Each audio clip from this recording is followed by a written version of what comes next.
പിതാവിന്റെയും പുത്രന്റെയും പരിശുദ്ധാത്മാവിന്റെയും നാമത്തിൽ ആമേൻ. അമ്മേ പരിശുദ്ധ അമ്മേ, അമ്മേ പരിശുദ്ധമേ, ദൈവമാതാവേ, കൃപാസനത്തിലൂടെ ഞങ്ങളുടെ ദേശത്തിനും അമ്മ മധ്യസ്ഥം തേടി തന്ന എല്ലാ അനുഗ്രഹങ്ങൾക്കും കൃപകൾക്കും ഞങ്ങളിപ്പോൾ ഹൃദയം നിറഞ്ഞ നന്ദി പറയുന്നു. അമ്മേ പരിശുദ്ധമ്മേ, ദൈവമാതാവേ, 2004 ഡിസംബർ 7 ഉച്ചകഴിഞ്ഞ് 2:30 കൃപാസനത്തിൽ സംഭവിച്ച അമ്മയുടെ പ്രത്യക്ഷപ്പെടലിനെ കുറിച്ച് തിരുസഭയ്ക്ക് സമർപ്പിച്ചിരിക്കുന്ന പഠനരേഖകളുടെ മേൽ സഭാത്മകമായ പഠനം ആരംഭിക്കുവാൻ ഞങ്ങൾ പ്രാർത്ഥിക്കുന്നു. അമ്മേ പരിശുദ്ധമേ, ഭൂസ്വർലോകങ്ങളുടെ രാജ്ഞിയായ അങ്ങേയ്ക്ക് ഭൗമസംരക്ഷണത്തിനായി പ്രപഞ്ചപ്രകൃതിയെ തന്നെ തിരുസഭ പ്രതിഷ്ഠിക്കുവാൻ ഈ പ്രത്യക്ഷീകരണം വഴി ഇടയാക്കണമേ. പരിശുദ്ധമേ, ജപമാല മാതാവേ, സകല കൃപാസനം പ്രാർത്ഥനയോടും ചേർത്ത് ഞങ്ങളിപ്പോൾ പ്രാർത്ഥിക്കുന്ന ഈ കുടുംബത്തിന്റെ പ്രത്യേക നിയോഗം പറ മക്കളെ.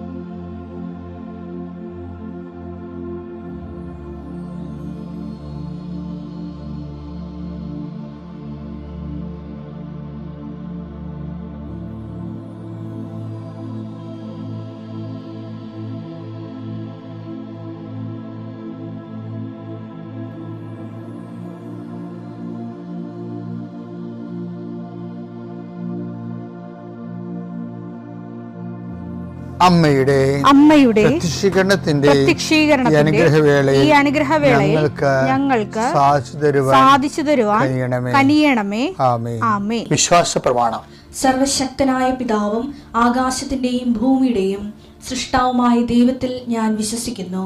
അവിടുത്തെ ഏകപുത്രനും ഞങ്ങളുടെ കർത്താവുമായ ഈശോമിശിഹായിലും ഞാൻ വിശ്വസിക്കുന്നു. ഈ പുത്രൻ പരിശുദ്ധാത്മാവിനാൽ ഗർഭസ്ഥനായി കന്യകാമറിയത്തിൽ നിന്ന് പിറന്ന് പൊന്തിയോസ് പീലാത്തോസിന്റെ കാലത്ത് പീഡകൾ സഹിച്ച് കുരിശിൽ തറയ്ക്കപ്പെട്ട് മരിച്ച് അടക്കപ്പെട്ട് പാതാളങ്ങളിൽ ഇറങ്ങി മരിച്ചവരുടെ ഇടയിൽ നിന്ന് 3-ാം നാൾ ഉയർത്ത് സ്വർഗത്തിലേക്ക് എഴുന്നള്ളി സർവശക്തിയുള്ള പിതാവായ ദൈവത്തിന്റെ വലതുഭാഗത്തിരിക്കുന്നു. അവിടെ നിന്ന് ജീവിക്കുന്നവരെയും മരിച്ചവരെയും വിധിക്കുവാൻ വരുമെന്നും ഞാൻ വിശ്വസിക്കുന്നു. പരിശുദ്ധാത്മാവിലും ഞാൻ വിശ്വസിക്കുന്നു. വിശുദ്ധ കത്തോലിക്കാ സഭയിലും പുണ്യവാന്മാരുടെ ഐക്യത്തിലും പാപങ്ങളുടെ മോചനത്തിലും ശരീരത്തിന്റെ ഉയർപ്പിലും നിത്യമായ ജീവിതത്തിലും ഞാൻ വിശ്വസിക്കുന്നു. ആമേൻ. സുഖസ്ഥനായ ഞങ്ങളുടെ പിതാവേ, അങ്ങയുടെ നാമം പൂജിതമാകണമേ. അങ്ങയുടെ രാജ്യം വരണമേ.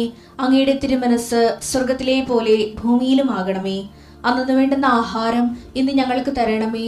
ഞങ്ങളോട് തെറ്റ് ചെയ്യുന്നവരോട് ഞങ്ങൾ ക്ഷമിക്കുന്നത് പോലെ ഞങ്ങളുടെ തെറ്റുകൾ ഞങ്ങളോടും ക്ഷമിക്കണമേ. ഞങ്ങളെ പ്രലോഭനത്തിൽ ഉൾപ്പെടുത്തരുതേ, തിന്മയിൽ ഞങ്ങൾ രക്ഷിക്കണമേ. ആമേൻ. നന്മ നിറഞ്ഞ മറിയമേ, സ്വസ്തി. കർത്താവ് അങ്ങയുടെ കൂടെ സ്ത്രീകളിൽ അങ്ങ് അനുഗ്രഹിക്കപ്പെട്ടവളാകുന്നു. അങ്ങയുടെ ഉദരത്തിൻ ഫലമായി ഈശോ അനുഗ്രഹിക്കപ്പെട്ടവനാകുന്നു. പരിശുദ്ധ മറിയമേ, തമ്പുരാന്റെ അമ്മേ, പാപികളായ ഞങ്ങൾക്ക് വേണ്ടി ഇപ്പോഴും ഞങ്ങളുടെ മരണസമയത്തും തമ്പുരാനോട് അപേക്ഷിക്കണമേ. ആമേൻ. കർത്താവേ, നിന്റെ ഉന്നതമായ നാമത്തിന് സ്തോത്രം ചെയ്യുന്നു. കർത്താവേ, നിന്റെ വിശുദ്ധ പൗരോഹിത്യത്തെ മഹത്വപ്പെടുത്തണമേ. കർത്താവേ, പ്രാർത്ഥന എത്ര ലളിതമാണെങ്കിലും എളിയതാണെങ്കിലും ഇതുകൊണ്ട് എന്താണ് ഉദ്ദേശിക്കേണ്ടത്? കർത്താവേ, നീയാണ് ഉദ്ദേശിക്കേണ്ടത്. രോഗികളെ, നാനാവിധ രോഗികളെ കർത്താവേ നിന്റെ വിശുദ്ധമായ രക്തം തളിക്കണമെന്ന് പ്രാർത്ഥിക്കുന്നു. ഡിപ്രഷൻ വന്നു പോയവർ, മനസ്സിടിഞ്ഞവർ, ഇപ്പോൾ കാണുന്നത് പോലെ നെഞ്ചിൻ്റെ ഉള്ളിൽ മുഴയുള്ളവരെ കർത്താവ് സ്പർശിക്കണമേ എന്ന് കണ്ണീരോടെ പ്രാർത്ഥിക്കുന്നു. ഉടലിൽ നിന്ന് വെള്ളം വന്നുകൊണ്ടിരിക്കുന്നവരെ കർത്താവ് സുഖപ്പെടുത്തുന്നുണ്ട്. കർത്താവ് അടിവയറ്റിലെ വേദനകളും മുഴുവൻ എല്ലാത്തരം അസ്വസ്ഥതകൾ, ഭാരങ്ങൾ, എന്തോ കെട്ടിയിരിക്കണ പോലെ തോന്നുന്ന അവസ്ഥകൾ കർത്താവിൻ്റെ നാമത്തിൽ സൗഖ്യമാകട്ടെ എന്ന് ഈശോനാമത്തിൽ പ്രാർത്ഥിക്കുന്നു.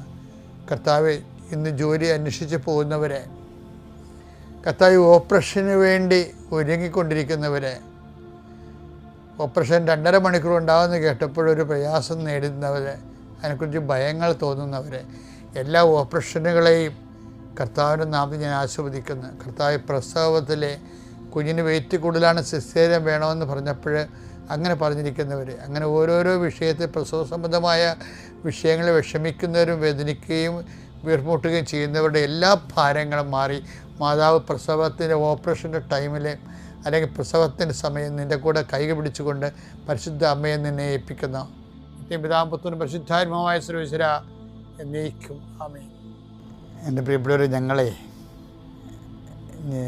എൻ്റെ പൗരോഹിത്യത്തിൻ്റെ രജത ജൂബിലി ആഘോഷിച്ചത് 2010.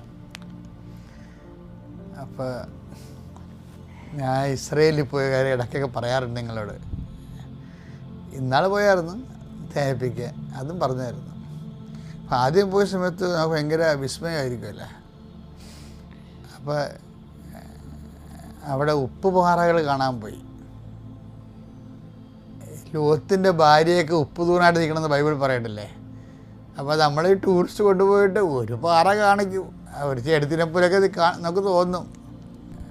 പക്ഷെ അതിപ്പോഴും അവിടെ ഉണ്ട്. അവിടെ ഒരു സ്ത്രീയെപ്പോലെ നിൽക്കുന്ന ഒരു പാറ ഇങ്ങനെ ഉയർന്ന് നിൽക്കുന്നുണ്ട്. അപ്പോൾ അതിനധികരിച്ച് ടൂറിസ്റ്റുകൾ ഈ ഉപ്പുപാറയുടെ കഥ പറയും.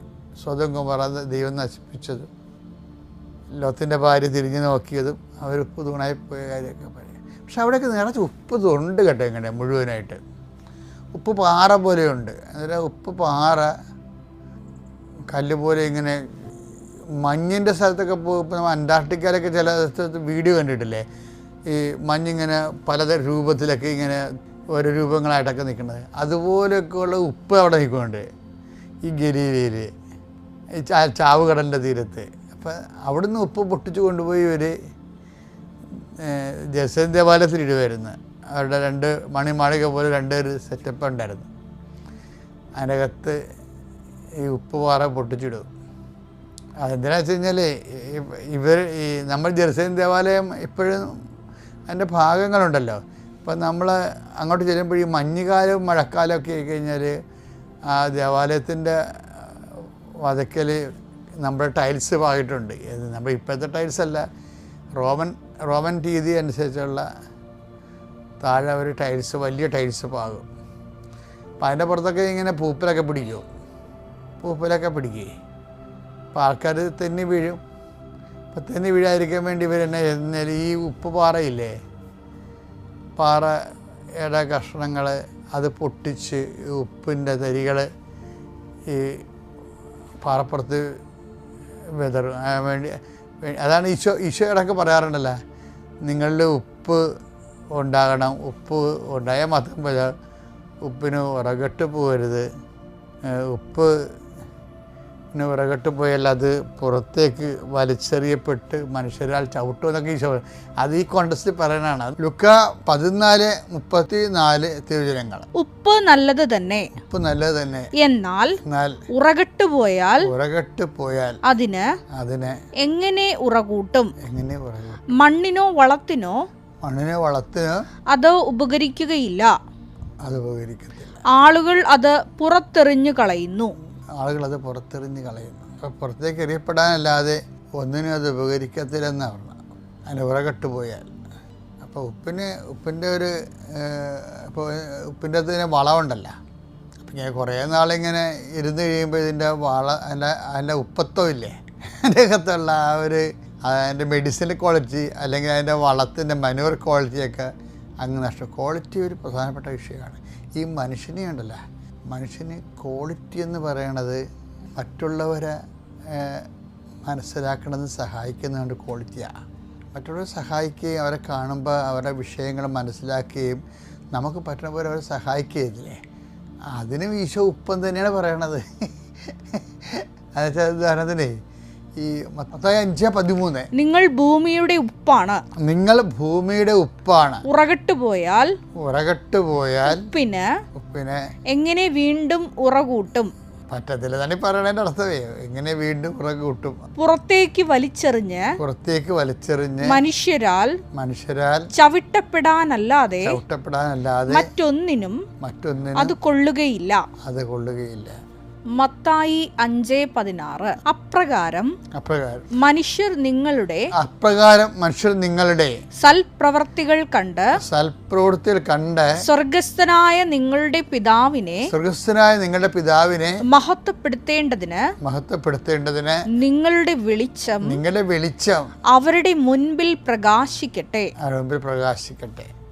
ഒരു വാക്ക് മനസ്സിലായി. അതായത് ഉടമ്പടിയുടെ ഏറ്റവും വലിയ കാതലെന്ന് പറഞ്ഞ ഇതാണ്.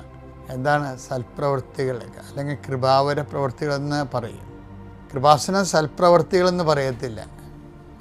കാര്യം ബൈബിൾ തർജ്ജമ ചെയ്യുമ്പോൾ ബൈബിളിൻ്റെ ഫീലാണ് തർജ്ജമ ചെയ്യേണ്ടത്. ചില പാട്ടുകളൊക്കെ നമുക്ക് മനോഹരമായി തോന്നുന്നത് എന്താണ്? ഇപ്പം കളിവീട് ഉറങ്ങിയല്ലോ എന്നൊക്കെ പറഞ്ഞ് പാടത്തില്ലേ? കളിവീടുറങ്ങിയല്ലോ എന്ന് പറയുമ്പോൾ അത് ഫീൽ ചെയ്യും ആൾക്കാർക്ക്. ആ സിറ്റുവേഷൻ ഫീലിംഗ് എന്ന് പറയുന്നത് ഒരു പ്രധാനപ്പെട്ട വിഷയമാണ്.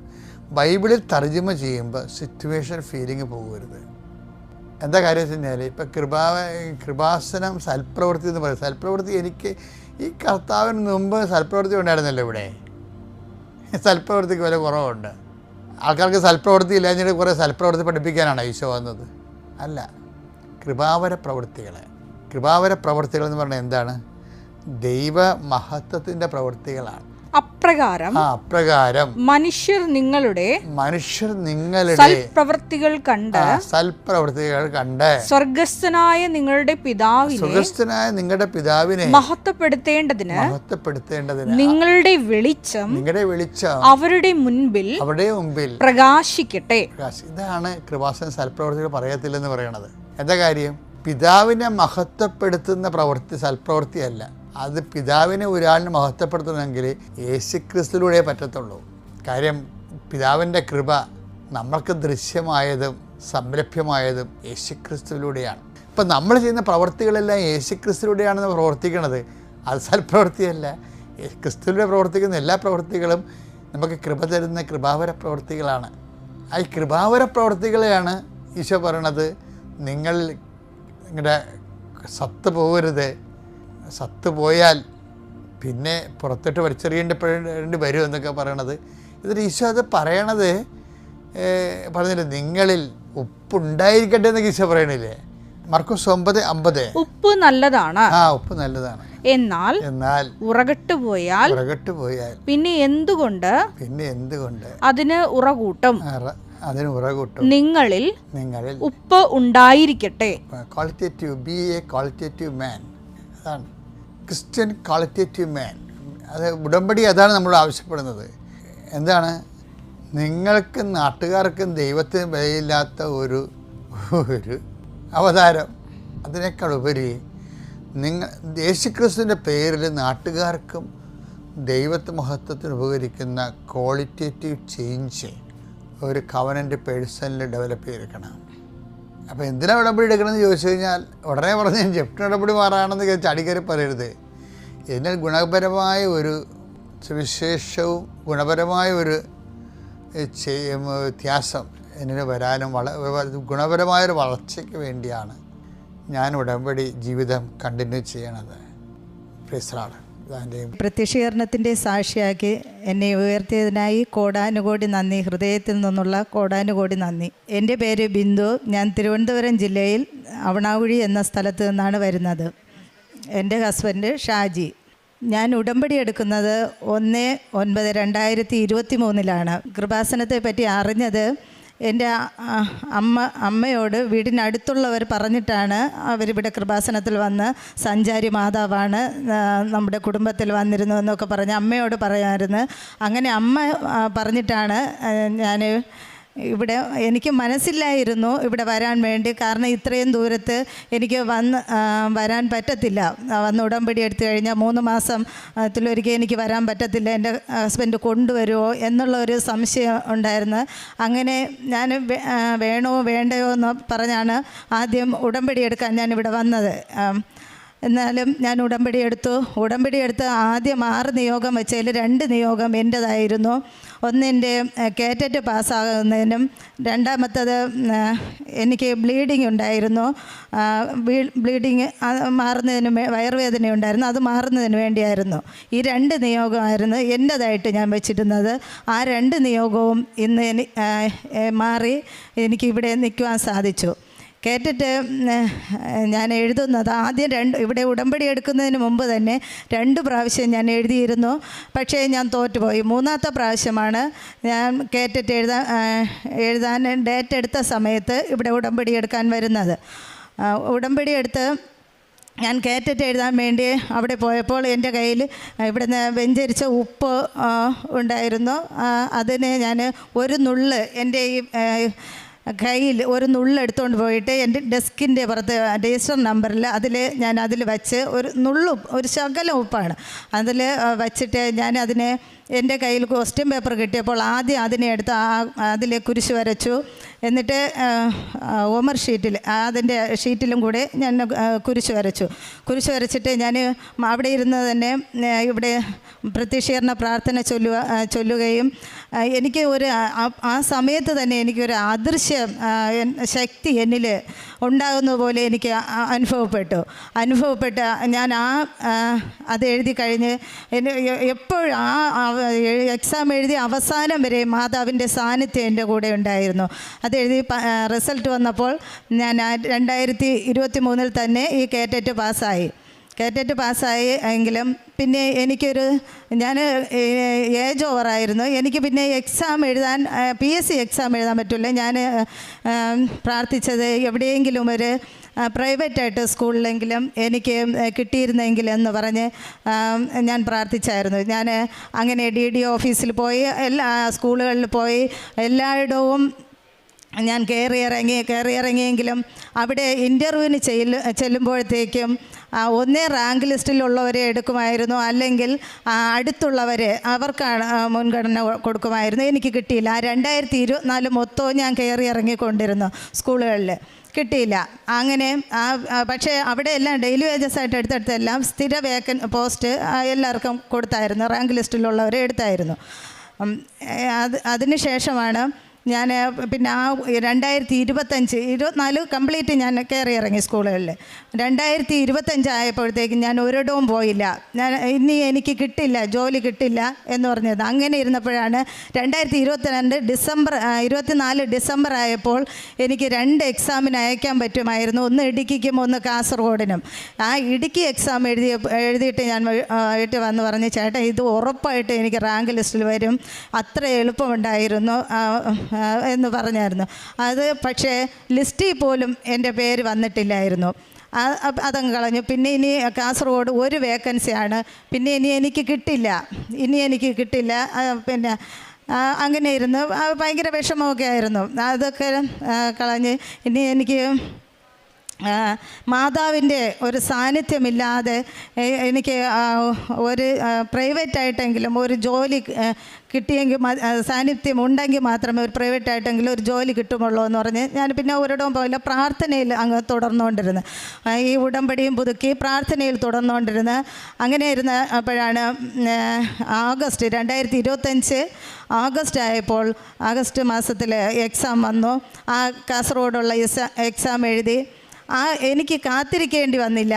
ആ ആഗസ്റ്റ് മാസത്തിൽ എക്സാം എഴുതി പിറ്റേ മാസം തന്നെ ഷോർട്ട് ലിസ്റ്റ് വരുന്നു. 9ാം മാസത്തെ ഷോർട്ട് ലിസ്റ്റ് വന്നു. 10ാം മാസത്ത് വെരിഫിക്കേഷന് പട്ടം BSc ഓഫീസിൽ വിളിക്കുന്നു.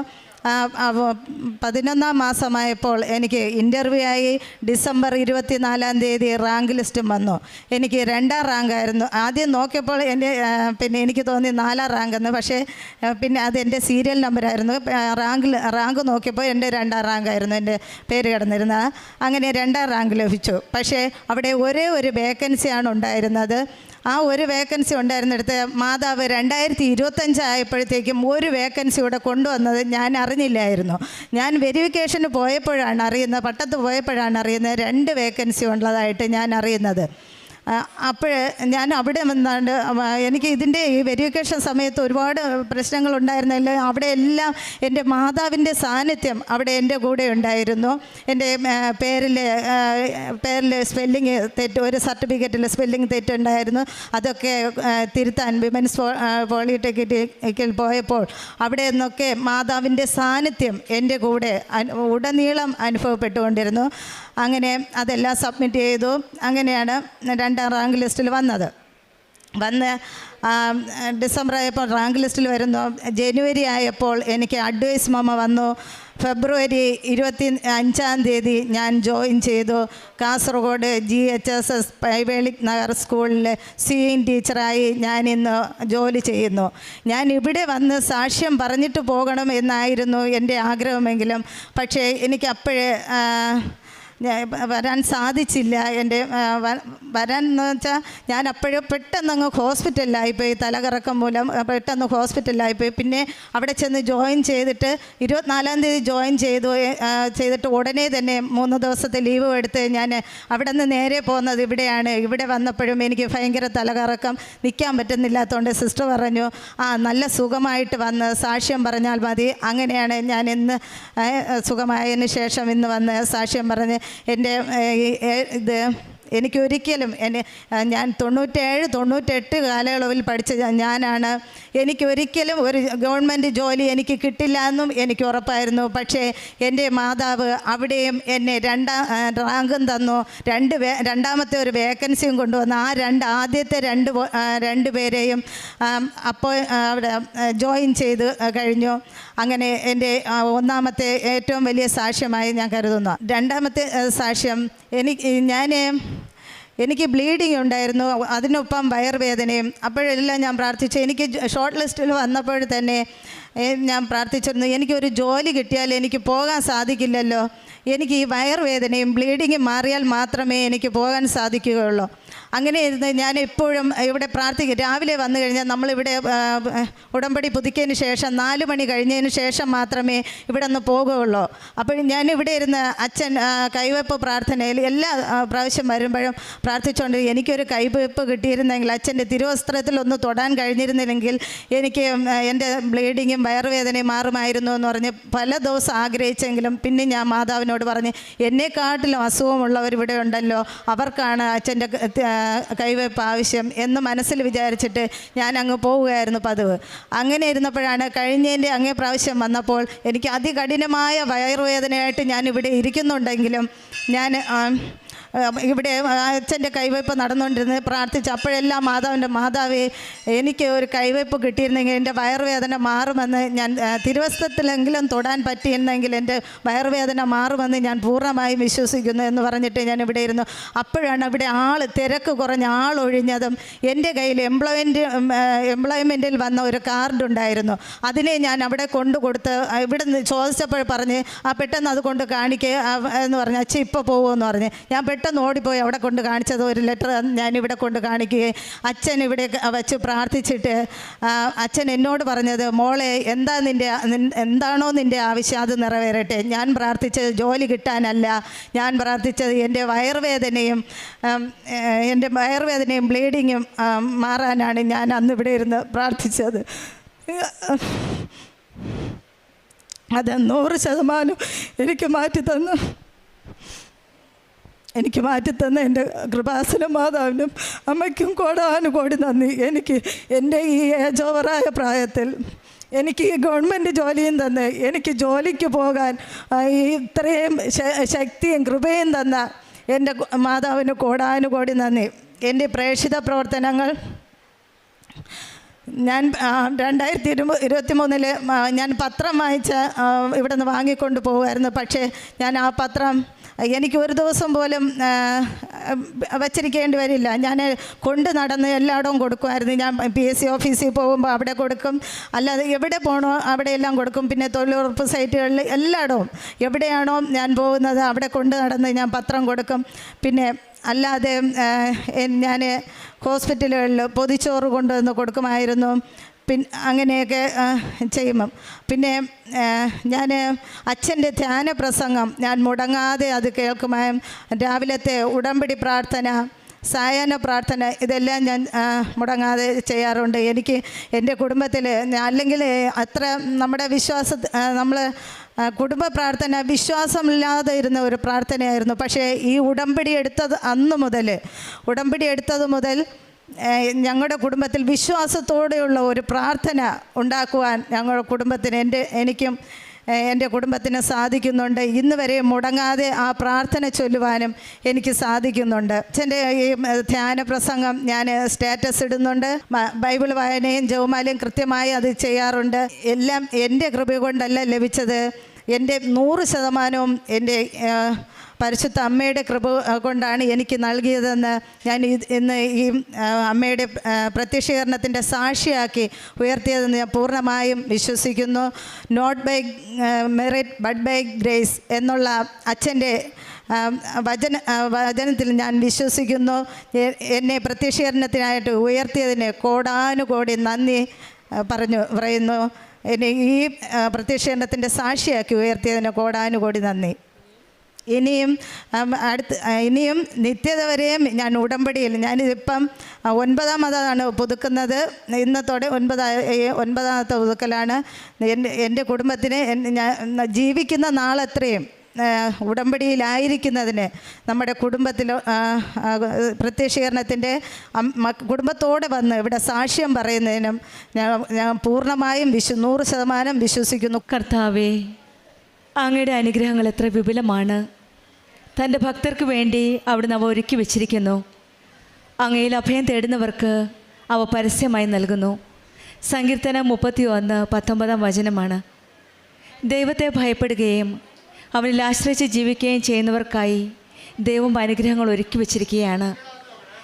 ശരിയായ സമയത്ത് തക്ക സമയത്ത് അത് വെളിപ്പെടുത്തുകയും നമ്മെ ഒരിക്കലും മറക്കാത്ത ദൈവമാണ് നമ്മുടെ കൂടെയുള്ളതുമുള്ളതാണ് ഉടമ്പടി മക്കളുടെ ജീവിതത്തിലുള്ള പ്രത്യേകത. എക്സാം കഴിഞ്ഞിട്ട് ഒരു ജോലിക്ക് വേണ്ടിയിട്ട് പല ഓഫീസുകളും കയറിയിറങ്ങി, പക്ഷെങ്കിൽ അല്പം താമസിക്കുകയായിരുന്നു. പിന്നീട് ഈ മകൾ പ്രാർത്ഥിച്ചത് ദൈവ സാന്നിധ്യത്തിന് വേണ്ടിയിട്ടാണ്. അമ്മയുടെ ആ സാന്നിധ്യം മനസ്സിലാക്കാനും ആ ഉടമ്പടിയിൽ വിശ്വാസത്തിന് മുന്നോട്ട് നയിക്കുവാനുമാണ് ഈ മകൾ പ്രാർത്ഥിച്ചത്. അങ്ങനെ PSC എക്സാം പാസ്സാവുകയും ഇൻ്റർവ്യൂവിന് പോവുകയും ആ ഇൻ്റർവ്യൂവിന് പോയപ്പോഴും 2nd റാങ്ക് ലഭിക്കുകയും അത് തന്നെ മാത്രമല്ല ജോലിക്ക് വേണ്ടിയിട്ട് ഒരു വേക്കൻസിയാണ് ഉണ്ടായിരുന്നത്. പക്ഷെങ്കിൽ ആ വർഷം ഒരു പുതിയ വേക്കൻസി തുറന്നു കൊടുത്തുകൊണ്ടാണ് ഈ മകൾക്ക് ജോലി ലഭിക്കുന്നത്. അവിടെയും ഈശോയുടെയും അമ്മയുടെയും ഒരു വലിയ ഇടപെടലാണ്. അസാധ്യങ്ങൾ സാധ്യമാക്കുന്ന ഒരു ദൈവമാണ്. അസാധ്യമായ കാര്യങ്ങളാണ് പലപ്പോഴും നാം നിയോഗമായി സമർപ്പിക്കുന്നത്.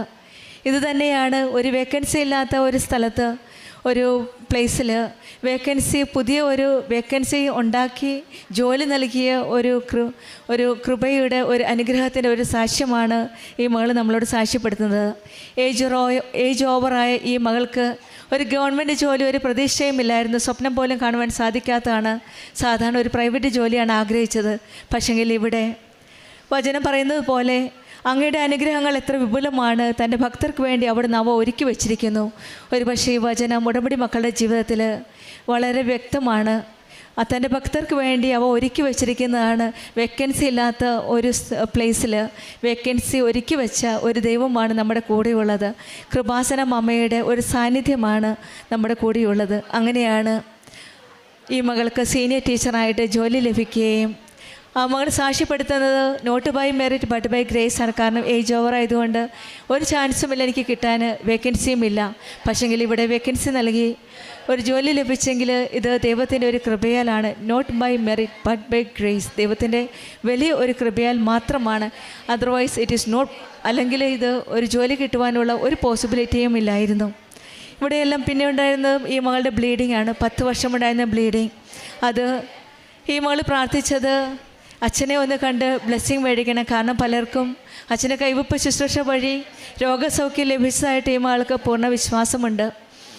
അച്ഛൻ നമുക്കറിയാം ഒരു ആത്മീയതയിൽ ഒരു നല്ല ആസ്തിയുള്ള ഒരു വ്യക്തിയാണ്.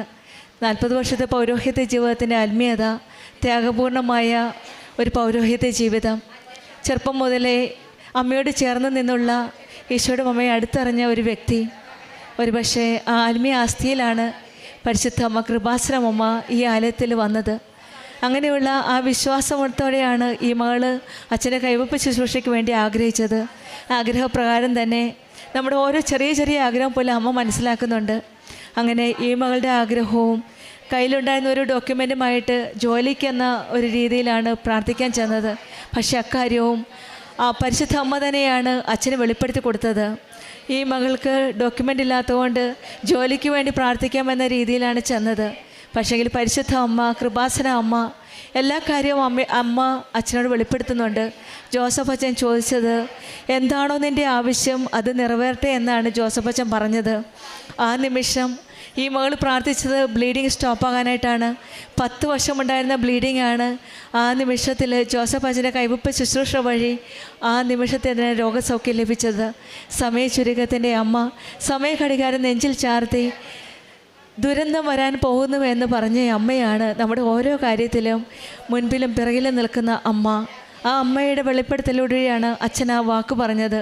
അന്ന് തന്നെയാണ് മകൾ ഈ സഹോദരി ബിന്ദുവിന് രോഗസൗഖ്യം ലഭിച്ചത്. കൃപാസന മരിയൻ ഉടമ്പടി വിശ്വസിച്ചാൽ നീ ദൈവമഹത്വം ദർശിക്കുമെന്ന് ഞാൻ നിന്നോട് പറഞ്ഞിട്ടില്ല എന്ന യോഹന്നാൻ്റെ സുവിശേഷം 11:40 പറയുന്നത് പോലെ വിശ്വാസത്തോടെ നാം പ്രാർത്ഥിക്കുന്ന എന്ത് ലഭിക്കുന്ന ഒരു വലിയ പദ്ധതിയാണ് ഉടമ്പടി. കൃപാസനം മരിയൻ ഉടമ്പടി ഫെയ്ത്ത്ഫുള്ളി വിശ്വാസത്തോടെ വിശ്വസ്തയോടെ നമ്മൾ പാലിക്കുമ്പോൾ ദൈവം തൻ്റെ മഹത്വം നമ്മുടെ ജീവിതത്തിൽ വെളിപ്പെടുത്തും. നമ്മുടെ ജീവിത പ്രശ്നങ്ങളിലൂടെ കർത്താവിൻ്റെ കരങ്ങളിൽ നമ്മുടെ എല്ലാ പ്രതിസന്ധികളും ബുദ്ധിമുട്ടുകളും എല്ലാം കർത്താവിൻ്റെ കരങ്ങളിൽ സമർപ്പിക്കാം. വിശ്വസിക്കാനുള്ള കൃപ നൽകാനായിട്ട് നമുക്ക് പ്രാർത്ഥിക്കാം.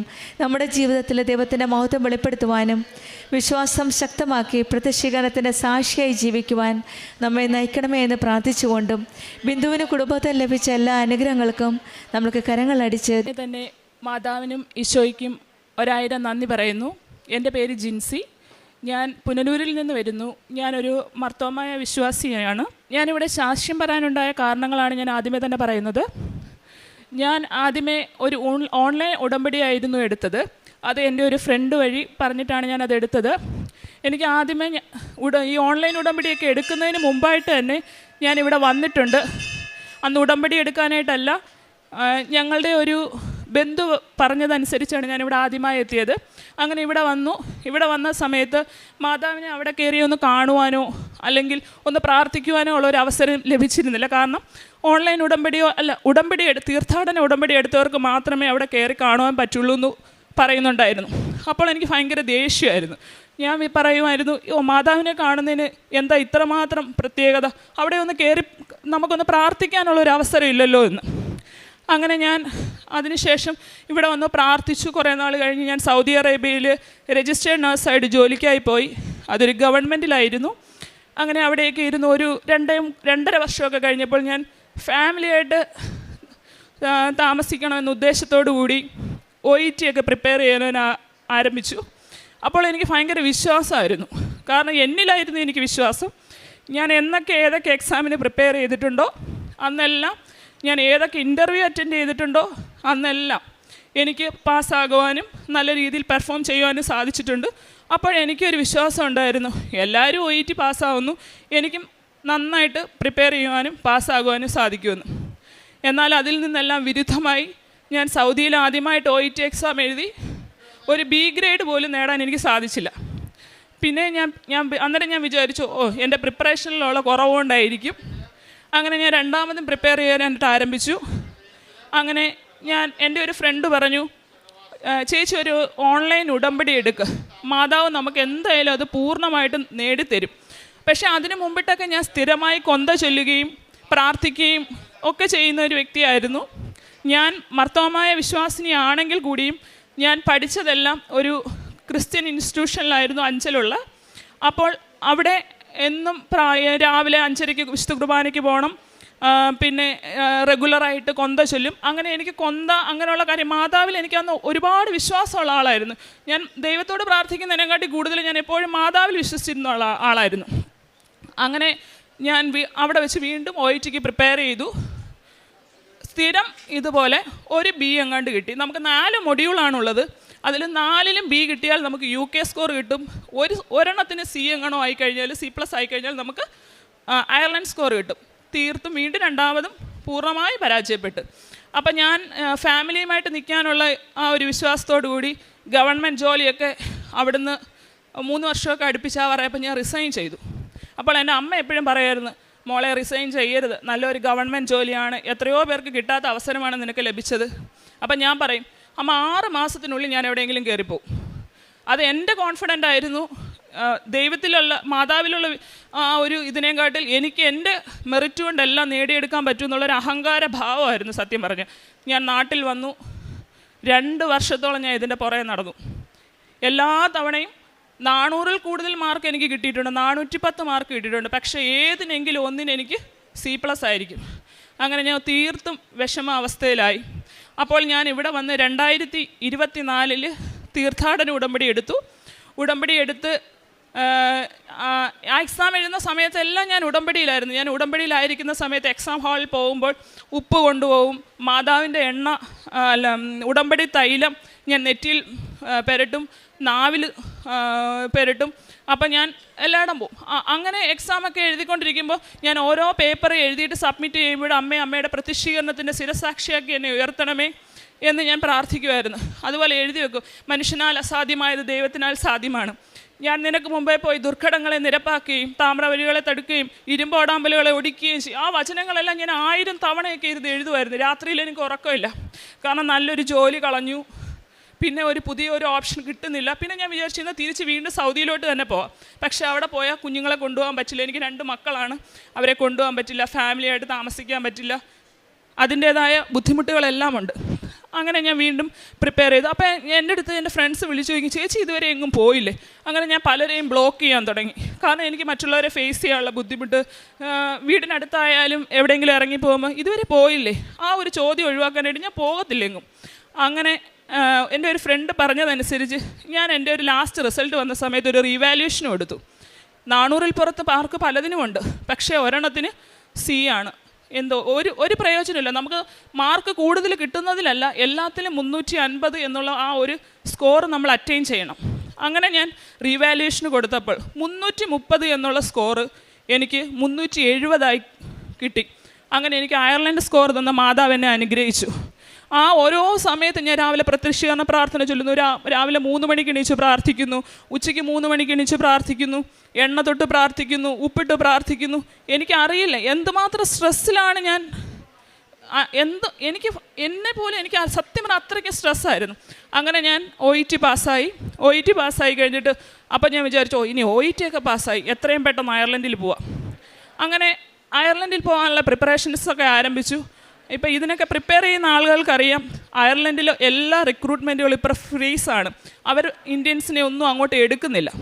അങ്ങനെ ഞാൻ ഫേസ്ബുക്ക് വഴി ഒരു പരസ്യം കണ്ട്. മിക്കവാറും ഫേസ്ബുക്കിൽ വരുന്ന പരസ്യങ്ങൾസ് എല്ലാം നിങ്ങൾക്കറിയാം ഫേക്ക് ആയിരിക്കും. അങ്ങനെ ഞാനാണെങ്കിൽ ആ ഒരു പരസ്യം കണ്ടിട്ട് ആ ഏജൻസിയെ കോൺടാക്റ്റ് ചെയ്തു. അപ്പോൾ അവർ പറയുന്നു കുറച്ച് പൈസയൊക്കെ അതിന് ചിലവുണ്ട്. ആ പൈസയൊക്കെ കൊടുത്തു കഴിഞ്ഞിട്ട് ഞങ്ങൾ ഒരു കാര്യം മാത്രം അവർ പറയുന്നുണ്ട്, അല്ല അതിന് മുമ്പിട്ട് DL വേണം, OET കഴിഞ്ഞിട്ട് DL എടുക്കണം. DL എടുക്കുന്ന സമയത്തും തടസ്സങ്ങൾ. ആ സമയത്തെല്ലാം ഞാൻ ഉടമ്പടിയിലാണ്, ഈ മാതാവിൻ്റെ കൽപ്പനകളും എല്ലാം ഞാൻ പാലിച്ചുകൊണ്ട് ജീവിച്ചുകൊണ്ടിരിക്കുകയാണ്. അങ്ങനെ DL എടുത്തു. 6 മാസം കൊണ്ടാണ് എനിക്ക് DL കിട്ടുന്നത്. 2 തവണ ക്വയറി വന്നു. ഓരോ ക്വയറി വരുമ്പോഴും നമുക്ക് ടെൻഷനാണ്. ഈ ഓരോ ക്വയറിയും ക്ലിയർ ചെയ്താൽ മാത്രമേ നമുക്ക് DL കിട്ടുകയുള്ളൂ. ഈ DL ഉണ്ടെങ്കിൽ മാത്രമേ നമുക്ക് അവിടുത്തെ ആപ്റ്റിറ്റ്യൂഡ് എന്ന എക്സാം എഴുതാൻ പറ്റുകയുള്ളൂ. അങ്ങനെ ഞാൻ DL കിട്ടി. അങ്ങനെ വിചാരിച്ചോ ഇനി പെട്ടെന്ന് കയറി പോവാം. അങ്ങനെ ആപ്റ്റിറ്റ്യൂഡ് എക്സാമിന് വേണ്ടിയിട്ട് പ്രിപ്പയർ ചെയ്യണം. ആ ഏജൻസി പറഞ്ഞതനുസരിച്ച് അവർ പറയുന്നുണ്ട്, എക്സാം പാസ്സായാൽ നിങ്ങൾക്ക് അവിടെ ജോലിയുണ്ട്, അല്ലെങ്കിൽ നിങ്ങൾ തിരിച്ചു വരണം. ഏകദേശം നല്ലൊരു എമൗണ്ട് ചിലവാക്കിയാണ് ഞാൻ പോകുന്നത്. ഈ എക്സാം 2 അറ്റംപ്റ്റേ ഉള്ളൂ. നമുക്ക് ഓരോ എക്സാമിന് 12 സ്റ്റേഷൻസ് ഉണ്ട്. ഒരു സ്റ്റേഷൻ പോയാൽ എക്സാം പോയി. 12 സ്റ്റേഷൻ പാസ്സായാൽ മാത്രമേ നമുക്ക് ആ എക്സാം കംപ്ലീറ്റ് ചെയ്യാൻ പറ്റുള്ളൂ. അങ്ങനെ എൻ്റെ കൂടെ 3 ഫ്രണ്ട്സ് ഉണ്ട്. അങ്ങനെ ഞങ്ങളെല്ലാവരും പോയി. നമ്മളൊരു വീട്ടിലിങ്ങനെ എക്സാമിന് 3 ദിവസം മുമ്പ് ചെല്ലുകയാണ്. എനിക്ക് രാത്രിയിൽ ഉറക്കമില്ല, കാരണം എക്സാം പാസ്സായ നാട്ടിൽ തിരിച്ചു പോകണം. നാട്ടിലുള്ള പലർക്കും അറിയില്ല ഞാൻ എക്സാമിൻ്റെ പ്രിപ്പറേഷനിലാണെന്നുള്ള കാര്യങ്ങളൊന്നും. അങ്ങനെ ഞാൻ എക്സാമിന് വേണ്ടി എല്ലാവരും ഫ്രീ ആയിട്ട്, എൻ്റെ കൂടെ ഉള്ളവർക്കൊന്നും അത്ര സ്ട്രെസ്സില്ല. ഞാൻ ചോദിക്കും, നമ്മൾ പാസ്സാവുമോ, എന്താവും, പോകേണ്ട വരുമോ തിരിച്ച്. അങ്ങനെ എക്സാം പ്രിപ്പയർ ചെയ്യുമോ. ഞാനാണെങ്കിൽ അവിടെ ചെന്ന് 3 ദിവസം എക്സാം പ്രിപ്പറേഷന് സത്യം പറഞ്ഞാൽ കുളിക്കാൻ മാത്രം പോകും, കഴിക്കാൻ മാത്രം പോകും. 24 മണിക്കൂറുണ്ടെങ്കിൽ 23.5 മണിക്കൂറും പഠനം. ലാസ്റ്റ് നമുക്ക് ഭ്രാന്ത് പിടിക്കുന്ന രീതിയിലാണ്. അങ്ങനെ എക്സാമൊക്കെ പ്രിപ്പയർ ചെയ്തു. എല്ലാവരും ഫ്രീ ആയിട്ടിരിക്കുന്ന സമയത്ത് ഞാനാണെങ്കിൽ ടെൻഷനില്ല.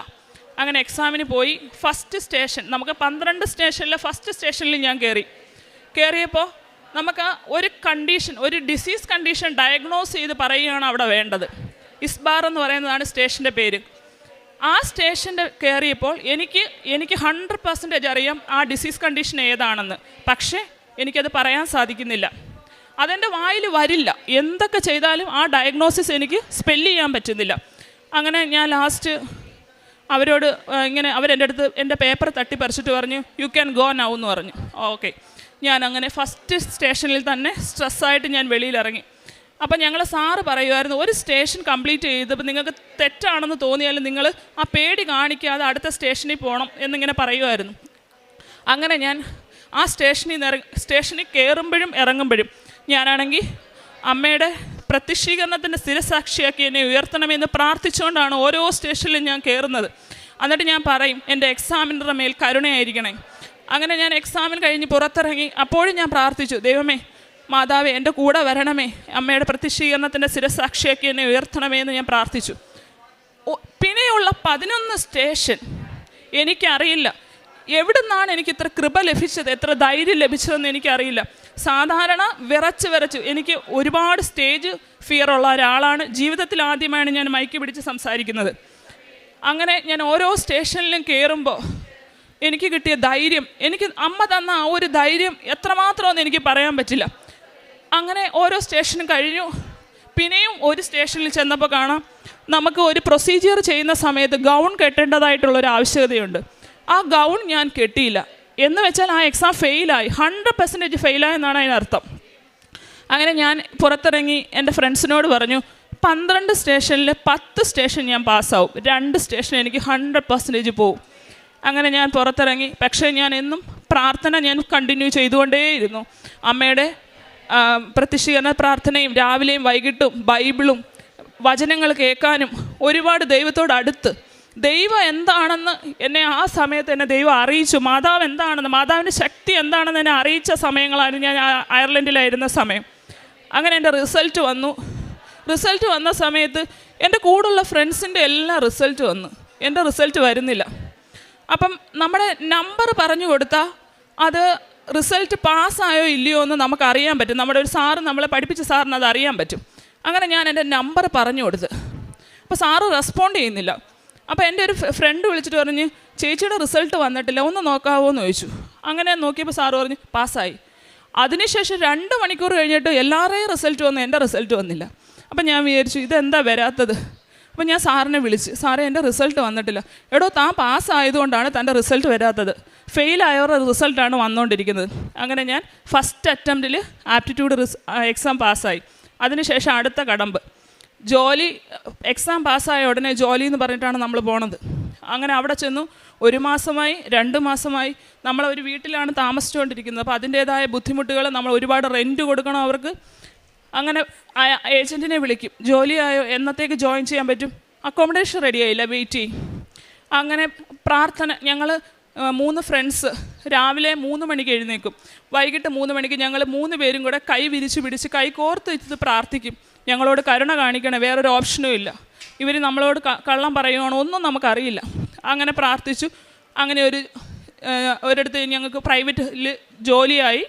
അങ്ങനെ ജോലിക്ക് പോയി. ജോലിക്ക് ചെന്നപ്പോഴെന്താ, വളരെ പ്രതീക്ഷയോടുകൂടിയാണ് ചെല്ലുന്നത്. ആദ്യത്തെ സമയത്തൊക്കെ ഭയങ്കര കഷ്ടപ്പാട്, സഹിക്കാൻ പറ്റാത്ത ബുദ്ധിമുട്ടുകൾ.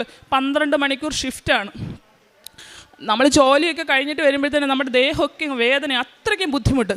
അപ്പം നമ്മളിങ്ങനെ അവിടുത്തെ മാനേജ്മെൻറ്റൊക്കെ ആണെങ്കിൽ ഭയങ്കര നമുക്ക് പറ്റുന്നില്ല. അങ്ങനെ ഞങ്ങൾ പറയും, ഞങ്ങളുടെ അധികാരികളോട് കരുണയായിരിക്കണമേ എന്ന് ഞങ്ങൾ പ്രാർത്ഥിക്കാൻ തുടങ്ങി. മാതാവ് അവരുടെ ഹൃദയത്തിന്മേൽ പ്രവർത്തിക്കണമേ എന്ന് ഞങ്ങൾ പ്രാർത്ഥിക്കാൻ തുടങ്ങി. അങ്ങനെ എൻ്റെ കൂടെ ഉള്ളവർ ഒരാൾ പെന്തക്കോസ്തേ വിശ്വാസിയാണ്. അങ്ങനെ ഞാൻ മാതാവിനോട് പ്രാർത്ഥിക്കാൻ തുടങ്ങി, അവർ കർത്താവിനോട് പ്രാർത്ഥിക്കാൻ തുടങ്ങി. അങ്ങനെ ഇപ്പോൾ ഞങ്ങൾക്ക് എല്ലാവർക്കും അവിടെ നിലനിൽക്കാനുള്ള എല്ലാ സാഹചര്യങ്ങളും മാതാവ് ഒരുക്കി തന്നു. അവിടെ ആയിരുന്ന സമയത്തും ഞാൻ എല്ലാ 3 മാസം കൂടുമ്പോഴും ഓൺലൈൻ ഉടമ്പടി പുതുക്കിക്കൊണ്ടേയിരുന്നു. അവിടുത്തെ സമയവ്യത്യാസം കാരണം ഞാൻ അച്ഛൻ്റെ ഡെയിലി ബ്രെഡ് ഡെയിലി എന്നും കൂടിയിട്ടാണ് ഡ്യൂട്ടിക്ക് പോവുകയുള്ളൂ. ഒരു ദിവസം പോലും എന്നെക്കൊണ്ട് സാഹചര്യങ്ങൾ എതിരല്ലെങ്കിൽ ഞാൻ ഒരു ദിവസം പോലും അത് മുടക്കാറില്ല. അഥവാ രാവിലെ കൂടാൻ പറ്റിയില്ലെങ്കിലും ഏതെങ്കിലും ഒരു സമയത്ത് ഞാനത് കൂടും. പിന്നെ ചൊവ്വാഴ്ചത്തെ ഉടമ്പടി ധ്യാനം ഞാൻ എന്നും ഷെയർ ചെയ്യും ഫേസ്ബുക്കിൽ, യൂട്യൂബിൽ. അതുപോലെ ആ ചൊവ്വാഴ്ച എനിക്ക് ഡ്യൂട്ടി ആണെങ്കിൽ ഏതെങ്കിലും ഒരു ദിവസം ഞാനത് കേൾക്കാൻ ശ്രമിക്കും. പിന്നെ സാക്ഷ്യങ്ങളെല്ലാം കേൾക്കാൻ, സാക്ഷ്യങ്ങൾ ഷെയർ ചെയ്യാനും കേൾക്കാനും മാക്സിമം ശ്രമിക്കാറുണ്ട്. പിന്നെ എനിക്ക് കിട്ടിയ ഒരു മാതാവിൻ്റെ അനുഗ്രഹം എന്ന് പറയുന്നത്, ഒരു ഗവൺമെൻറ് പ്രോപ്പർട്ടി എന്ന് പറഞ്ഞിട്ട് നമ്മുടെ ഒരു പ്രോപ്പർട്ടി കാണിച്ചു. അപ്പോൾ കൊണ്ട് കാണിച്ചപ്പോഴല്ല അവർ പറഞ്ഞു കുറേ പേപ്പറുകൾ വേണം, എന്തൊക്കെയോ പ്രമാണത്തിൻ്റെ എന്തൊക്കെയോ രേഖകൾ വേണം, മുൻ പ്രമാണം വേണം. അതെല്ലാം ഞാൻ എൻ്റെ ഓരോ ഉടമ്പടി പുതുക്കുമ്പോഴും ഞാനിവിടെ എഴുതിയിട്ടിട്ടുണ്ടായിരുന്നു. പക്ഷേ നിസ്സാരമെന്ന് പറയട്ടെ, അത് എങ്ങനെ കിട്ടിയെന്ന് എനിക്ക് ഇന്നും അറിയത്തില്ല. ഞാൻ ഒരു രേഖകളൊക്കെ വേണമെന്ന് പറഞ്ഞെടുത്ത് ഞാൻ പിന്നെ ഒരു സ്ഥലത്ത് പോയി ഒരു സാറിനെ കണ്ടു. അപ്പോൾ സാറ് പറഞ്ഞു ഇന്നെടുത്ത് ആ പേപ്പർ കൊണ്ട് കൊടുക്കും. അത് നിസ്സാര രീതിയിൽ എനിക്ക് മാതാവ് സാധിച്ചു തന്നു. പിന്നെ ചെറുതും വലുതുമായ ഒരുപാട് അനുഗ്രഹങ്ങൾ ഇന്ന് എനിക്ക് തന്നുകൊണ്ടിരിക്കുന്നു. ഇപ്പോൾ എൻ്റെ ഫാമിലിയുടെ വിസ അണ്ടർ പ്രോസസ്സാണ്. അതും എനിക്ക് മാതാവ് എത്രയും വേഗം നടത്തി തരുമെന്ന് ഞാൻ പൂർണ്ണമായി വിശ്വസിക്കുന്നു. അതിനുശേഷം ഞാൻ എൻ്റെ കുടുംബമായി ഇവിടെ വന്ന് ഇനി ഞാൻ അടുത്ത 2 ആഴ്ചയ്ക്കകം അയർലൻഡിലേക്ക് തിരിച്ചു പോവുകയാണ്. അതിനുശേഷം ഞാൻ വീണ്ടും ഇനിയും വന്ന് ഇവിടെ മാതാവിൻ്റെ സാക്ഷിയായി എൻ്റെ സാക്ഷ്യങ്ങൾ രേഖപ്പെടുത്തുമെന്ന് ഞാൻ പൂർണ്ണമായും നിങ്ങളോട് വെളിപ്പെടുത്തുന്നു. അതുപോലെ എൻ്റെ പ്രേക്ഷിത പ്രവർത്തനങ്ങളെന്ന് പറയുന്നത്, ഞാൻ എല്ലാ മാസവും എനിക്ക് കിട്ടുന്ന സാലറിയിൽ നിന്ന് ഒരു ഓഹരി പള്ളികൾക്കും പാവങ്ങൾക്കും വേണ്ടി മുടങ്ങാതെ ചെയ്യാൻ ശ്രമിക്കാറുണ്ട്. എന്നെക്കൊണ്ട് പറ്റുന്ന രീതിയിൽ ഞാൻ എല്ലാവരെയും സഹായിക്കാറുണ്ട്. പിന്നെ ആരെൻ്റെ മുമ്പിൽ ഒരു ആവശ്യം വെച്ചിട്ടുണ്ടെങ്കിലും ഞാൻ ഒരു രീതിയിലും ഒരിക്കലും ഒരു മുടക്കം വരുത്തിയിട്ടില്ല. പിന്നെ രോഗികൾ, ഇപ്പം നമ്മൾ ചെയ്യുന്നിടത്ത് രോഗികൾ ഒരുപാട് പ്രായമുള്ള അമ്മച്ചിമാരും അപ്പച്ചന്മാരുമാണ്. ഞാൻ അവരെ എല്ലാം എൻ്റെ അപ്പനെയും അമ്മയും പോലെയാണ് കരുതുന്നത്, സ്നേഹിക്കുന്നത്. ഞാൻ ഡ്യൂട്ടിക്ക് ചെല്ലുമ്പോൾ പോലും അല്ലെങ്കിൽ ഒരു ദിവസം ഓഫ് കഴിഞ്ഞ് ചെല്ലുമ്പോൾ അവരെന്നോട് ചോദിക്കും, നീ എന്താ ഇന്നലെ വരാഞ്ഞേ? അപ്പോൾ അത്രയ്ക്കും എനിക്ക് ഇപ്പോഴാണ്, നേരത്തെയൊക്കെയാണ് എനിക്ക് ദേഷ്യമായിരുന്നു സത്യം പറഞ്ഞ്. ഈ ഡ്യൂട്ടിയൊക്കെ ചെയ്യുന്ന സമയത്ത് പ്രായമുള്ളവരുടെ കെയറൊക്കെ എനിക്ക് ഭയങ്കര ബുദ്ധിമുട്ടായിരുന്നു. പക്ഷേ ഇപ്പം എനിക്കതൊന്നും ഒരു ബുദ്ധിമുട്ടല്ല. ഞാൻ എൻ്റെ അപ്പനെയും അമ്മയും പോലെ എനിക്ക് അവരെ കരുതാനും സ്നേഹിക്കാനും ഒക്കെ സാധിക്കുന്നുണ്ട്. പിന്നെ പത്രം, ഞാൻ ഇവിടുന്ന് കൃപാസന പത്രം വാങ്ങിച്ചുകൊണ്ട് പോകുന്ന ആദ്യത്തെ ഉടമ്പടി സമയത്ത് എനിക്ക് ഭയങ്കര മടിയായിരുന്നു. അപ്പോൾ ആൾക്കാരൊക്കെ ഞാൻ ഈ പത്രം കൊടുക്കും, ബസ് സ്റ്റാൻഡിലും ഒക്കെ ആയിരുന്നു ഞാൻ പത്രം കൊടുക്കാൻ പോകുന്നത്. അപ്പോൾ പത്രം കൊടുക്കാൻ പോകുമ്പോൾ എല്ലാവരും ഇങ്ങനെ ചിലവരൊക്കെ വാങ്ങിക്കും, ചിലവരൊക്കെ എന്തൊക്കെയോ ഒരു ദേഷ്യത്തോടു കൂടി ഇങ്ങനെ നോക്കും. അപ്പോൾ എനിക്ക് മടിയാണ്. അങ്ങനെ ഞാൻ 2-3 പത്രം കൊടുത്തിട്ട് ഞാനങ്ങ് തിരിച്ചു പോകും. എന്നിട്ട് വീടിനടുത്തുള്ളൊക്കെ കൊടുക്കാൻ തുടങ്ങി. പിന്നെ ഞാൻ ഓരോ ഉടമ്പടികൾ പുതുക്കുമ്പോൾ എന്നിൽ ഓരോ മാറ്റങ്ങൾ വരുന്നുണ്ട്. എനിക്ക് പിന്നെ നാണക്കേടില്ല. ഞാൻ എവിടെ വേണമെങ്കിലും കൊടുക്കും, ആരുടെ മുമ്പിലും കൊടുക്കും, ബസ്സിൽ കയറി കൊടുക്കും. എനിക്കൊരു മടിയില്ല. കാരണം അത്രമാത്രം അനുഗ്രഹങ്ങൾ മാതാവ് എൻ്റെ ജീവിതത്തിൽ തിരുക്കുമാരനോട് അപേക്ഷിച്ച് എനിക്ക് നേടിത്തന്നിട്ടുണ്ട്. ഇതൊക്കെയാണ് എൻ്റെ സാക്ഷ്യങ്ങൾ. തുടർന്ന് ഞാൻ അമ്മയുടെ പ്രത്യക്ഷീകരണത്തിൻ്റെ സ്ഥിരസാക്ഷിയായി ജീവിക്കാൻ തുടരുമെന്ന് ഞാൻ പറയുന്നു. ഹോസേയ പ്രവാചകൻ്റെ പുസ്തകം 2-ാം അധ്യായം 19-20 തിരുവചനങ്ങൾ. എന്നേക്കുമായി നിന്നെ ഞാൻ പരിഗ്രഹിക്കും, നീതിയിലും സത്യത്തിലും സ്നേഹത്തിലും കാരുണ്യത്തിലും നിന്നെ ഞാൻ സ്വീകരിക്കും, വിശ്വസ്തതയിൽ നിന്നെ ഞാൻ സ്വന്തമാക്കും. കർത്താവിനെ നീ അറിയുന്നു. ജിൻസി ബാബു എന്ന ഈ സഹോദരിയുടെ പ്രത്യക്ഷീകരണ സാക്ഷ്യത്തിൽ ഉടനീളം മകൾക്ക് ഒരൊറ്റ പ്രാർത്ഥനയുണ്ടായിരുന്നുള്ളൂ. അത് ബഹുമാനപ്പെട്ട ജോസഫ് അച്ഛൻ നമ്മെ എപ്പോഴും ഓർമ്മിപ്പിക്കുന്ന പ്രാർത്ഥനയാണ്. അച്ഛൻ ഓർമ്മിപ്പിക്കുന്നത് എങ്ങനെയാണ്? നിങ്ങൾക്ക് നിങ്ങളുടെ ഉടമ്പടി പെട്ടെന്ന് കത്തണമെങ്കിൽ, പെട്ടെന്ന് ഈശോയുടെ അനുഗ്രഹം ലഭിക്കണമെങ്കിൽ പരിശുദ്ധ അമ്മയുടെ മധ്യസ്ഥതയിൽ ഒരൊറ്റ പ്രാർത്ഥനയേ ഉള്ളൂ. എന്നെ പരിശുദ്ധ അമ്മയുടെ പ്രത്യക്ഷീകരണത്തിൻ്റെ സ്ഥിരം സാക്ഷിയാക്കണമേ. ഒരൊറ്റ വരി പ്രാർത്ഥന മാത്രം മതിയെന്ന് അച്ഛൻ എപ്പോഴും നമ്മെ ഓർമ്മിപ്പിക്കാറുണ്ട്. ജിൻസിയുടെ പ്രാർത്ഥന അത് തന്നെയായിരുന്നു. മെറിറ്റിൽ ആശ്രയിച്ച് ജീവിച്ചിരുന്ന, വളരെ സെൽഫ് കോൺഫിഡൻസ് ഉള്ള, വളരെ നന്നായി എല്ലാം അപ്പിയർ ചെയ്യുന്ന, വളരെ നന്നായി ചെയ്യുന്ന ഒരു മകളാണ്. പക്ഷേ സൗദിയിൽ നിന്ന് ജോലി റിസൈൻ ചെയ്ത് പോരുമ്പോഴും മകൾക്ക് വളരെ കോൺഫിഡൻസ് ആയിരുന്നു. ഞാൻ OET പരീക്ഷ പാസ്സാകും, എൻ്റെ എല്ലാ DL പാസ്സാകും, എനിക്ക് അയർലൻഡിലേക്കുള്ള സ്കോർ കിട്ടി, ഞാൻ വളരെ പെട്ടെന്ന് അയർലൻഡിലേക്ക് പോകും. അത് തന്നിൽ തന്നെയുള്ള ഒരു വലിയ കോൺഫിഡൻസ് ആയിരുന്നു. പക്ഷേ എപ്പോഴും C ഗ്രേഡിൽ ഒരു പോയിൻറ്റിൽ തോറ്റുപോയ ഈ മകൾക്ക് മനസ്സിലായി, ഇത് ദൈവത്തിന് മാത്രമേ സാധ്യമാവുകയുള്ളൂ. അങ്ങനെ ദൈവത്തിന് മാത്രം സാധ്യമാകൂ എന്നുള്ള ഒരു വലിയ വിശ്വാസത്തിലേക്ക്, ഉടമ്പടിയിലേക്ക് വന്നപ്പോൾ പിന്നെ പരിശുദ്ധ അമ്മയാണ്, മാർത്തോമ വിശ്വാസിയായ മകളെ പരിശുദ്ധ അമ്മ കൈപിടിച്ച് നടത്തുന്ന ഒരു വലിയ സാക്ഷ്യമാണിത്. തൻ്റെ ഓരോ പേപ്പർ സബ്മിറ്റ് ചെയ്യുമ്പോൾ ഓരോ മിനിറ്റിലുമുള്ള ആ കത്തിപ്പിടിക്കുന്ന പ്രാർത്ഥനയാണ് ജിൻസി ബാബുവിനെ ഇന്ന് ഈ അൾത്താരയിലേക്ക് എത്തിച്ചിരിക്കുന്നത്. എന്നെ പ്രത്യക്ഷീകരണത്തിൻ്റെ സാക്ഷിയാക്കണമേ എന്നുള്ളത്. ഓരോ പ്രാവശ്യവും തൻ്റെ പരീക്ഷകൾ പൊട്ടിപ്പോകുമ്പോഴും തൻ്റെ പ്രതീക്ഷകൾ നശിക്കുമ്പോഴും എല്ലാം റിവാലുവേഷന് കൊടുക്കുക എന്ന് പല പ്രാവശ്യം ഇത് ഒരു പേപ്പറിൽ തോറ്റുപോകുമ്പോഴെല്ലാം ആരും അത് പറഞ്ഞിട്ടില്ല. പക്ഷെ ഉടമ്പടി ചെയ്തപ്പോഴാണ് ഒരു സുഹൃത്ത് പറഞ്ഞത്, നീ അത് റീവാലുവേഷന് കൊടുക്കുക. അവിടെ 330 എന്നുള്ള മാർക്ക് 370 ഉയർന്ന ഒരു വലിയ സംഭവം മകളിവിടെ ഏറ്റു പറയുന്നു. അയർലൻഡ് സ്കോർ ലഭിച്ച് മകൾക്ക് അയർലൻഡിലേക്ക് പോകാനുള്ള സാധ്യത ഇന്ന് എത്തിയിരിക്കുകയാണ്. അതുപോലെ തന്നെ അവിടെയുള്ള ആപ്റ്റിറ്റ്യൂഡ് എക്സാം പാസ്സാകും. എല്ലാത്തിലും ഈ മകൾക്ക് തടസ്സമാണ്. പക്ഷേ ഒരിക്കലും പ്രത്യാശ കൈവിട്ടിട്ടില്ല. അതാണ് ജോസഫ് അച്ഛൻ പറയുന്ന 60 മേനി കൊയ്യുന്ന വിളവ് എന്ന് അച്ഛൻ നമ്മളെ ഓർമ്മിപ്പിക്കാറുണ്ട്. വചനത്തിൽ 60 മേനി കൊയ്യുന്നവർ പ്രത്യാശയുള്ളവരാണ്. മറ്റുള്ളവർക്ക് ലഭിച്ചാലും ഇല്ലെങ്കിലും എനിക്കുള്ളത് ഈശോ എനിക്ക് തരും, പരിശുദ്ധ അമ്മ എനിക്ക് വേണ്ടി മാധ്യസ്ഥം അപേക്ഷിക്കുന്നുള്ള വലിയ ഉറപ്പ്. അതുപോലെ തന്നെ ഗവൺമെൻറ് പ്രോപ്പർട്ടിയെക്കുറിച്ച് പറയുകയായിരുന്നു. വളരെ ബുദ്ധിമുട്ടുള്ള സാഹചര്യങ്ങളെല്ലാം ഞാൻ ഉടമ്പടിയിലായിരിക്കുമ്പോൾ എൻ്റെ എല്ലാ കാര്യങ്ങളും വളരെ ഈസിയായി നടക്കുന്നു. അത് ഈസിയായി നടക്കുന്നത് എൻ്റെ നേർച്ച വസ്തുക്കളുടെ കൃത്യമായ ഉപയോഗം, എനിക്ക് പരിശുദ്ധ അമ്മയിലുള്ള ആശ്രയം, ഈശോയിലുള്ള എൻ്റെ വലിയ ആഴമായ വിശ്വാസവും വിശ്വസ്തതയും, ഞാൻ എപ്പോഴും ഉടമ്പടിയിലായിരിക്കും എന്നുള്ള ഉറപ്പോടും വിശ്വസ്തയോടും ഏറ്റുപറച്ചിലോടും കൂടിയാണെന്ന് ജിൻസി ഇവിടെ നിന്നിറങ്ങുന്നത്. നമ്മുടെ ഉടമ്പടിയിൽ എപ്പോഴും നമുക്ക് വിശ്വസ്തരായിരിക്കാം. ജിൻസിക്കും കുടുംബത്തിനും ലഭിച്ച അനുഗ്രഹങ്ങൾക്ക് ഈശോയ്ക്കും പരിശുദ്ധ അമ്മയ്ക്കും നന്ദി പറയുന്നതോടൊപ്പം നമ്മുടെ എല്ലാ പ്രതിസന്ധികളെയും, വിസ പ്രോസസ്സിങ് നടക്കാതിരിക്കുന്നവരെയും വിസ കിട്ടാതിരിക്കുന്നവരെയും പ്രതീക്ഷയിലായിരിക്കുന്നവരെയും പ്രവാസികളായ മക്കളെല്ലാം ഈ സാക്ഷ്യത്തോട് ചേർത്ത് വെച്ച് ഈശോയ്ക്കും പരിശുദ്ധ അമ്മയ്ക്കും നല്ല